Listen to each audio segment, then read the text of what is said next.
Did you know Ras Al Khaimah is home to the UAE's highest peak, Jabal Jais, standing at almost 2,000 meters? And that's just the beginning. This emirate is packed with pristine beaches, ancient history, thrilling trekking spots, and even luxury resorts, making it the perfect escape from city life. So join me as I take you on my 2-day trip to Ras Al Khaimah, where I explored everything from pristine beaches to historic museums and stunning malls, plus a road trip crossing 6 of the 7 Emirates. So let's go!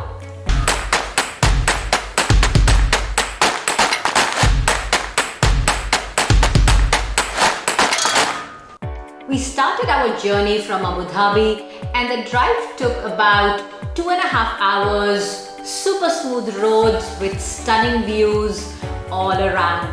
We left Abu Dhabi and then crossed into Dubai, saw a lot of skyscrapers, then Sharjah, Ajman, Al Quwain, and lastly we entered Ras Al Khaimah. Now my first impression of Ras Al Khaimah was that it's like the wild west with rugged land and golden desert all around. You see, natural beauty is not only beaches and mountains, but also deserts and untouched terrain. Our home for the next 2 days was Hamilton by Hilton on Marjan Island. Driving into Marjan Island was smooth and there are so many hotels to choose from. You can see that Marjan Island is highly developed, but there's a lot of construction still happening. By the way, there's something big coming to Marjan Island. Casinos and luxurious hotels are under construction right now and are expected to open in 2027. Ras Al Khaimah is about to get even more exciting. Check-in was smooth and we were given a room on the top floor overlooking the stunning infinity pool and the private beach of the hotel. Just look at this view. Waking up to the sight of calm blue waters, feeling the ocean breeze, it was exactly the kind of reset I needed. I could sit here all day long. Life in Abu Dhabi is slower than Dubai, something that I like and cherish. But Ras Al Khaimah takes it to a whole new level. The untouched pristine beaches here are perfect if you're looking to truly unwind. No crowds, no rush, just peace. After having a late lunch in the hotel, we headed to the Al Hamra area. We were told that there are a few handicraft shops in the Al Hamra area, but there weren't any. We kept driving around and didn't find any handicraft store. So we then decided to head to Al Hamra Mall. I was excited to see that it is built by an Abu Dhabi builder, Aldar. Now, like most malls in the UAE, it's a grand one, but hardly any souls there. I love the roof structure and I picked up our fridge magnets from the mall. We had dinner at an interesting Indian restaurant called Bombay Bungalow. Its interiors are mesmerizing. Let me take you around this place.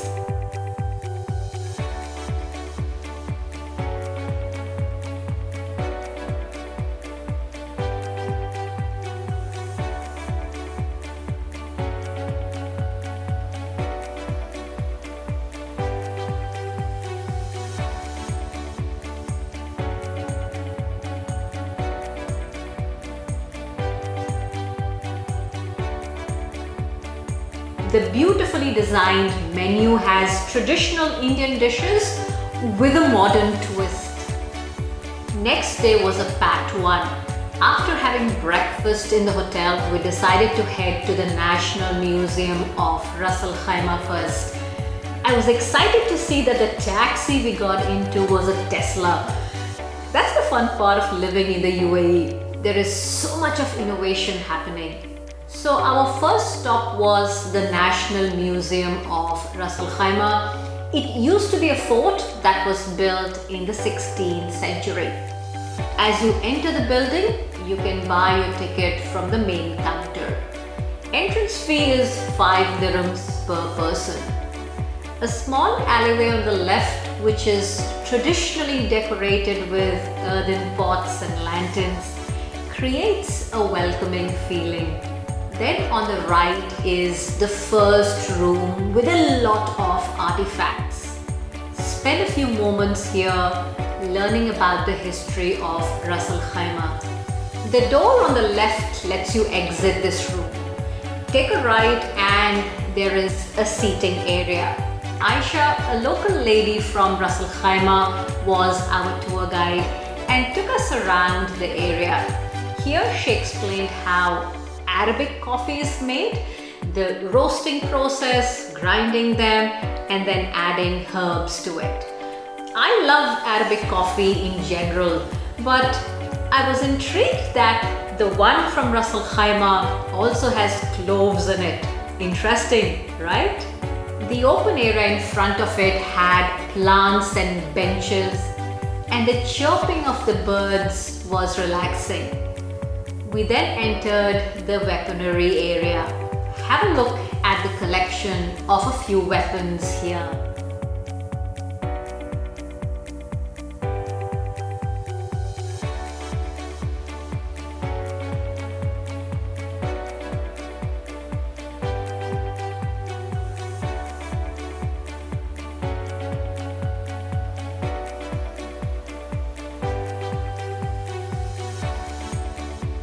We then entered a room called Julfar. My first question to Aisha was, what is a Julfar? I love understanding the meaning of words in different languages and how it connects cultures. I was pleasantly surprised that the old name of Ras Al Khaimah used to be Julfar. This room has chinaware and a few astronomical instruments. As we were walking around, Aisha and I had an interesting conversation as to how mathematically advanced this part of the world used to be, and that the word algebra in mathematics comes from an Arabic word, al-jabr. My curious mind told me that I have to go up to the watchtower and enjoy the view from here. Now, as you exit the museum, on your left is a majlis, a seating area, and the souvenir shop has some interesting artifacts that you can buy. We then decided to head to Manar Mall in the heart of the city, and we had lunch at the food court. Initially, it seemed like any other mall in the UAE to me, but let me share a secret paradise with you. Exit the doors on your left of the food court area and you'll be delighted to see blue waters, the promenade. Let me take you around this area. There's a walking path where you can be one with nature. If you're in a frolicking mood, enjoy these weirdly shaped swings like I did. The most intriguing structure was this asymmetrical piece of architecture. You can walk through it to the other end and enjoy the view of blue waters. As I walked into it, I wondered if its shape was a square or a Fibonacci sequence. What do y'all think? On our drive back to the hotel, we crossed the head office of Ras Ceramics. Ras Ceramics is one of the most famous brands of the UAE. We spent the evening back in the hotel and just chilling by the private beach. Let me take you around the hotel a bit. As you enter the hotel, on your left is the lobby area with lots of seating areas. It has some interesting wooden structures hanging from the roof. On your right is a coffee shop called The View. It's good if you want to have a quick bite or something quick to drink. A small alleyway next to the View coffee shop takes you into their main restaurant called Flavors. This is where we had our breakfast most mornings. It's a huge place with a lot of food options. When you walk past the door on the opposite side of the main entrance, it will lead you to the pool area.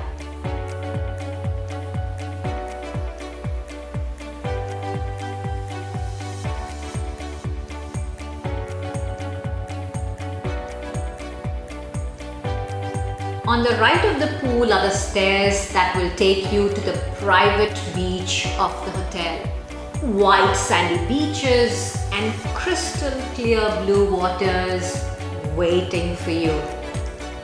Next morning, I decided to wake up a bit early and go for a walk by the beach. It was worth getting up in the morning and going for that walk. You see, the Cancerian in me loves water but not the sun. In fact, early mornings and late evenings are a good time to get a bit of sun but not too much of sun. After having breakfast and chilling out a bit in the hotel, we headed back to Abu Dhabi.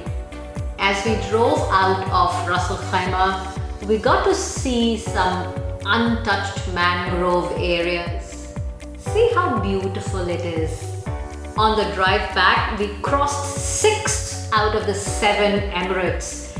We stopped in Ajman for lunch, but to be honest, there wasn't a whole lot to do there. As we were driving back, we got stuck in traffic. And can you guess where? If you said between Sharjah and Dubai, you're right.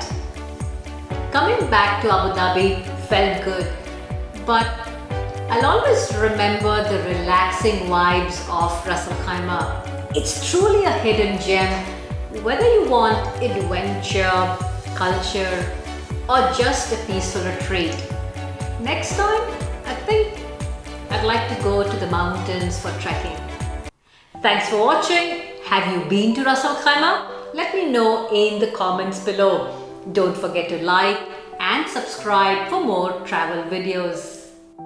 On that note, till we meet again, Aiena signing off, and may you discover tranquil places like Ras Al Khaimah and connect with Mother Nature.